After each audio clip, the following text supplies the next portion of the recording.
Баршаңызға сәлем достар, сіздермен Гаухар. Бүгін ерекше дәмді шоколадты пирогты жасаймыз.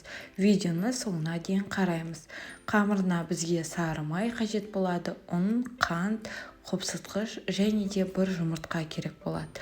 Алдымен барлық құрғақ ингредиенттерді қосамыз. Яғни ұнды қосамыз, одан кейін қантты, қопсытқышты, какаоны салып, барлығын жақсылап араластырып аламыз.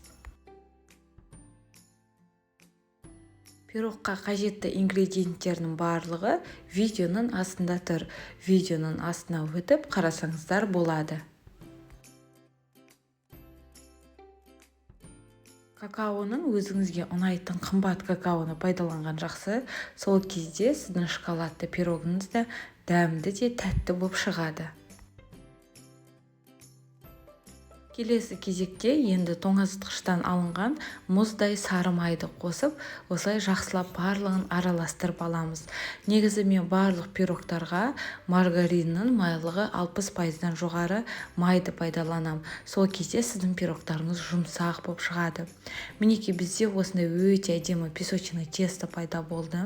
Енді оған бір жұмыртқаны салып, жақсылатып қолымызбен илеп, жұмсақ қамыр жасайтын боламыз. Бізде қолға жабыспайтын жұмсақ қамыр пайда болады. Ол қамырдың енді біреуін үлкендеу, біреуін кішілеу етіп екіге бөлеміз. Кіші қамырды тоңазытқышқа қату қалып қоямыз.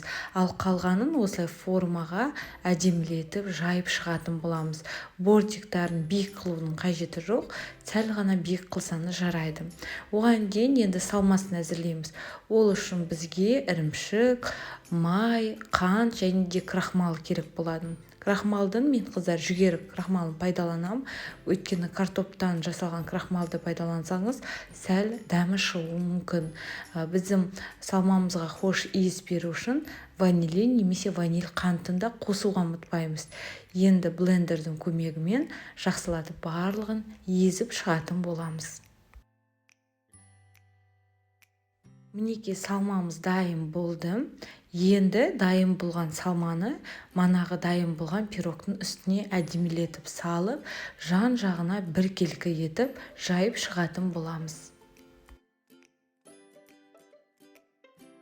Ірімшіктің майлылығы менде 5%, сол себепті кез келген ірімшікті пайдалануға болады. Одан кейін тоңазытқыштағы екінші қамырымызды алып, осылай бетіне үккіштен өткізетін боламыз. 180 градуста 30-35 минут пісіреміз. Жақсылатып пирогымызды суытып алғаннан кейін бетіне осылай шоколадты ерітіп құйсаңыз да болады. Бірақ та ол маңызды емес, өзіңіздің еркіңізге байланысты. Пирогымыз дайын болды, дастарханға ұсына берсеңіз болады.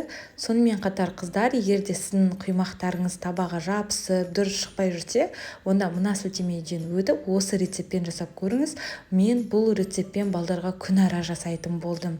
Өте сәтті әрі дәмді рецепттердің бірі. Сіздермен бірге болған Гаухар ас болсын.